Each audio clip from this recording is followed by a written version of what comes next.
There's a great amount of uncertainty for EVs. 2023 was a significant year for the sale of electric cars in the United States. Annual sales exceeded 1 million vehicles for the first time in history, representing over 7% of all new vehicle sales. That is a significant number of electric vehicles, EVs, and a significant reduction in hydrocarbon consumption, air pollution, and climate emissions. Sales reached a new monthly record of nearly 12% in December alone on a national scale.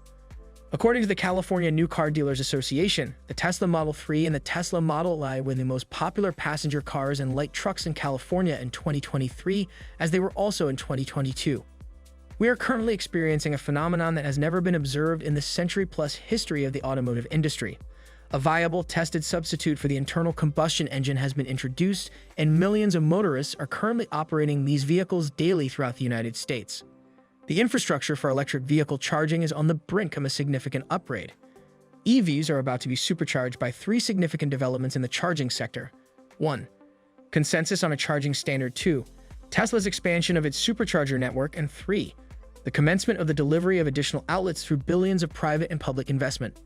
Access to charging has consistently ranked at or near the top of the list of potential EV purchasers' concerns in every survey I have encountered in the past decade. Charging occurs in the household the majority of the time. However, it's crucial to have access to a public charging network to be able to drive where you need to go when you purchase a car. Tesla prioritized the development of charging infrastructure, which has resulted in dividends. Tesla has been the sole provider of a rapid charger network that is both extensive and user-friendly as well as reliable. However, to utilize it, one was required to acquire a Tesla. If you cannot purchase a Tesla, you were required to select between two distinct charging standards and trust that you made the correct choice. The VHS's Beta Max moment for EV charging in the United States has finally arrived. Tesla's North American charging standard emerges as the victor. This is a game-changing development with the advantages of which will be realized over the next few years as manufacturers adapt their vehicles to a single standard and the Tesla network of chargers is expanded to accommodate other manufacturers' vehicles. Ford was the first manufacturer to do so this month, with others expected to follow. A substantial amount of investment is being made to establish a more extensive and reliable public charging network, in addition to overcoming the ambiguity of charging standards that has plagued the market for years. Increasing EV options, easier access to incentives will spur more buyers to make the switch. Indeed, there are numerous electric vehicle models available. However, the sales data indicates that the options are still quite restricted in practical terms. Tesla controls the US market, with the Model 3 and Model Y comprising over 40% of all EV sales in 2023. Additionally, Tesla's vehicles collectively account for 45% of the market, including plug-in hybrid electric vehicles, peak EVs. This is not indicative of a competitive, mature market, but that has already begun to exhibit indications of change. Tesla's market share was previously even higher at 60% in 2020 compared to 45% in 2023, and they have been attempting to preserve it by reducing their prices. This has been advantageous for potential buyers, but it has been detrimental to Hertz and other manufacturers. The declining prices of new Teslas were a significant factor in the downsizing of their EV fleet. Consumers will have a broader range of viable options that exceed the current crop of 250-plus mile-range 5-seat SUVs that currently comprise the majority of EV models available, as a result of the increasing confidence and access to charging and the emergence of new models. For instance, the Kia EV9 was recently released, and the VW Buzz and Volvo EX90 are on the horizon. Currently, the vehicle models that are eligible for the full amount of credits are restricted by the requirements for the manufacturing or assembly of vehicles and batteries in the United States, as well as for mineral sourcing. This is likely to reduce potential sales. View the list of eligible vehicles. However, the credit will be extended to a greater number of vehicles as manufacturers invest in their domestic supply chains, which will also result in the creation of additional U.S. jobs. Electric vehicles, EVs of the present day, are not comparable to those of a decade ago, and they will not be the same in 10 years. They will improve. They will be less affected by extreme weather, which is already a manageable condition. For drivers who require it, they will have extended ranges or increased towing capacity. They will be available in a variety of sizes and shapes.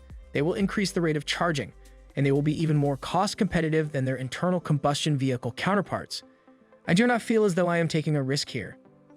Take a look at the prior decade or more. I attended a hearing of the California Air Resources Board in January 2012, during which the board considered revisions to the zero-emission vehicle standards through model year 2025. The feasibility of EVs achieving a 15% market share in California by 2025 was the subject of a robust debate. The market at the time, all of 6,743 California sales in 2011, was dominated by the 73-mile range Nissan Leaf, the plug-in hybrid Chevy Volt with a 35-mile electric range. Automakers pushed back, concerned the regulations were too stringent.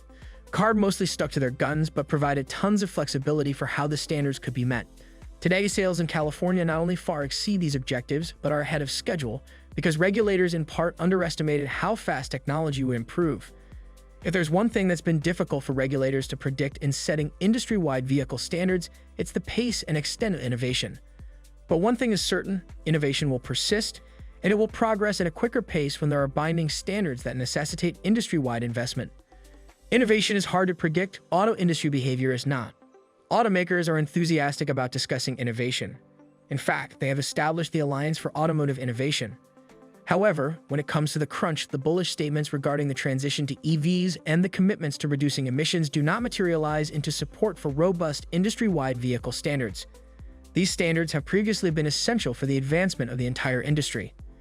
UCS's Time for a U-Turn report provides a comprehensive account of the history of industry resistance. The industry's most recent position on emission standards is a reiteration of the can't-do attitude they adopted for decades when they opposed fuel economy standards. They claimed that the technology did not exist, was too expensive, and that consumers did not desire it, which was incorrect. Now the auto industry is once again delaying its progress, this time attempting to use China's advancements in electric vehicles as a pretext to slow down on US standards. Honestly, is it truly the optimal course of action to slow down when one is experiencing a deficit? Congress, fortunately, did not subscribe to this notion when it enacted the Inflation Reduction Act (IRA) and the Bipartisan Infrastructure Law (BIL). Congress recognized the necessity of ensuring that the next iteration of vehicle technology is manufactured domestically to maintain a competitive edge on a global scale. We are committed to a fair transition to zero-emissions transportation and are moving beyond the fossilized fossil fuel stance that automakers are clinging to by making historic investments in the U.S. auto industry, supporting EV infrastructure, domestic manufacturing and supply chain development, battery recycling efforts, manufacturing incentives, and consumer incentives. To maintain our progress, we must establish federal vehicle standards. The Environmental Protection Agency, EPA, is anticipated to finalize the next round of vehicle standards in the upcoming weeks. This most recent round of vehicle performance standards is the culmination of decades of federal and state efforts that have successfully reduced the amount of pollution in the air, saved consumers trillions of dollars at gas stations, and contributed to the reduction of climate-changing emissions. To be candid, the stakes have never been higher. It will take a little over 25 years to achieve the critical mid-century emissions targets necessary to address climate change. The vehicle regulations would remain in force until model year 2032. This means that a significant number of vehicles manufactured in that year will likely remain on the road in 2050, and global climate emissions must be nearly nil to prevent catastrophic warming. These regulations establish decreasing average pollution levels, which assist manufacturers in the production of cleaner vehicles, including zero tailpipe emission electric vehicles and gasoline vehicles with reduced emissions. Thanks for watching. Don't forget to like and subscribe our YouTube channel and hit the bell icon.